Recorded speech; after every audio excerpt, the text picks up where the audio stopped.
2000 barang jadi bersaldo nihil, sedangkan tahun 2005 sediaan barang jadi adalah 127. Tadi sudah kita masukkan. Kalau sediaan barang jadi naik, berarti dia mengurangi kas. Kemudian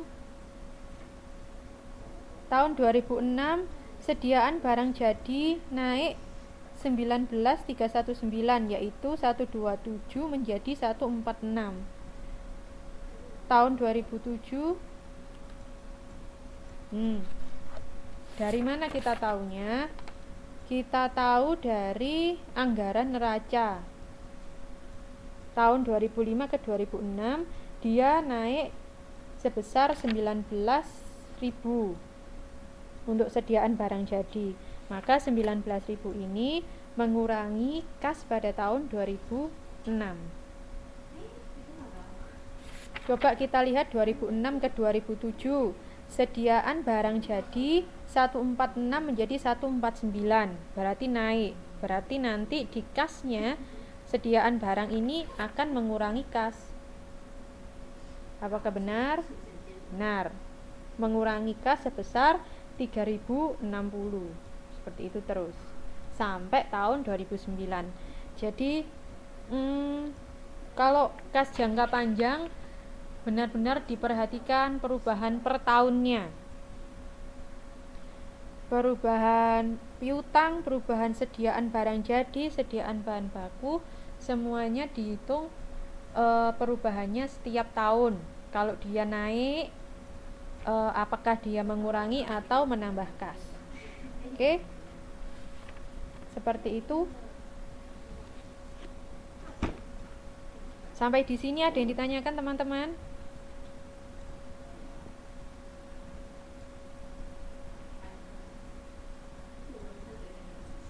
Halo?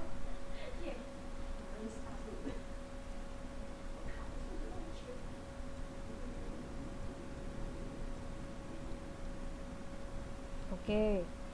Sambil nanti teman-teman pelajari lagi, diingat-ingat saja perubahan apa yang dia menambah dan perubahan apa yang dia mengurangi. Oke, saya tadi sudah mengelompokkan mana yang kas masuk dan mana yang kas keluar di slide-slide sebelumnya. Nah, sedangkan kalau anggaran kas jangka pendek biasanya terjadi dalam jangka waktu 1 tahun. Nah, kalau 1 tahun biasanya juga bisa kita gunakan triwulan 1 sampai dengan triwulan 4. Oke. Di sini contohnya ada anggaran kas masuk dari jualan. Kemudian anggaran kas keluar dari pada masing-masing triwulan, yaitu untuk beli bahan baku, tenaga kerja, overhead, beban usaha, pajak sebelum tambah modal, dan sebagainya. Oke. Kemudian yang C ada laba usaha setahun sebesar 4.600.000, laba bunga setahun sebesar 1.300.000.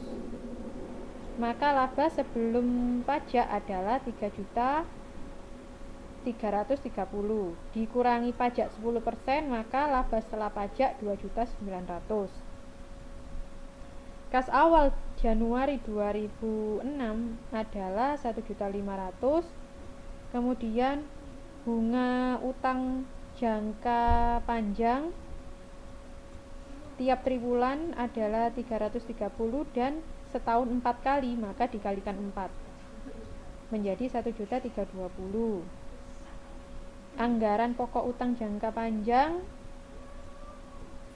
pada triwulan keempat tahun 2006 sebesar 2.301.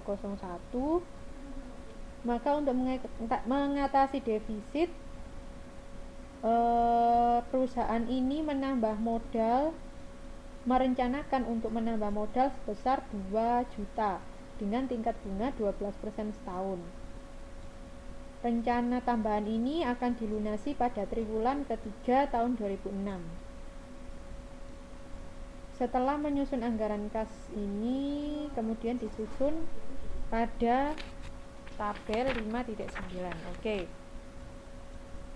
Sebelumnya, untuk mengetahui berapa bunga baru, berapa bunga untuk setiap triwulan dari bunga pinjaman dari modal yang 2 juta itu dihitung dari 12% kali 2 juta dibagi 4, yaitu dibagi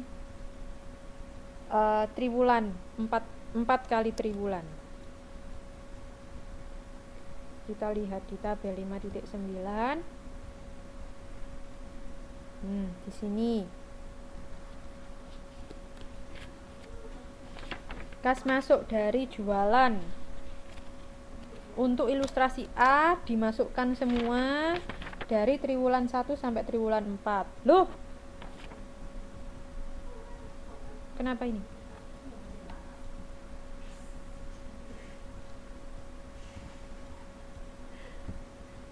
Teman-teman lihat PPT saya kah?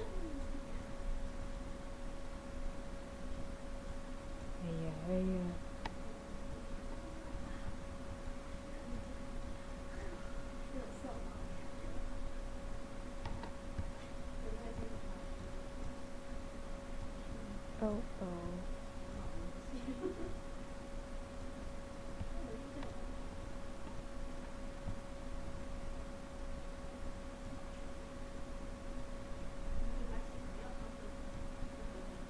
Oh. Teman-teman bisa lihat PPT saya?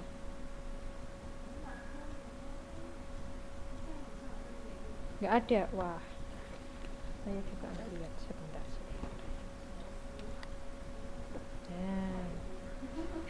Iya.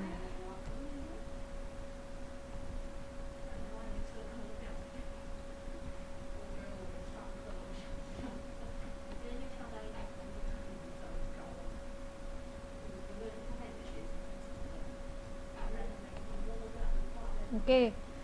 Yang ada yang buka modul silakan dilihat tabel 5.9.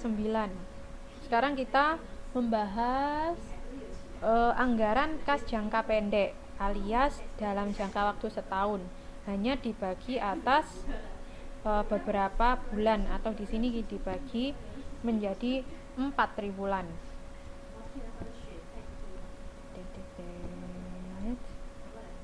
Yang pertama, ilustrasi dia membicarakan anggaran kas masuk dari penjualan. Maka kas masuk dari jualan dimasukkan semua, 2370, 6115 dan seterusnya. Semuanya dimasukkan dari triwulan 1 sampai triwulan keempat. Oke. Kok sudah thank you. Kemudian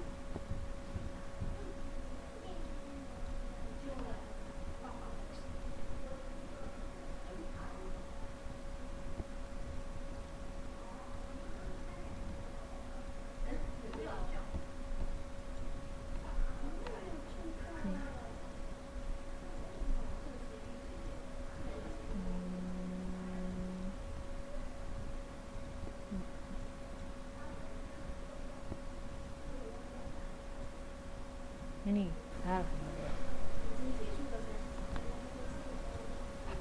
Oke. Ini adalah ilustrasinya.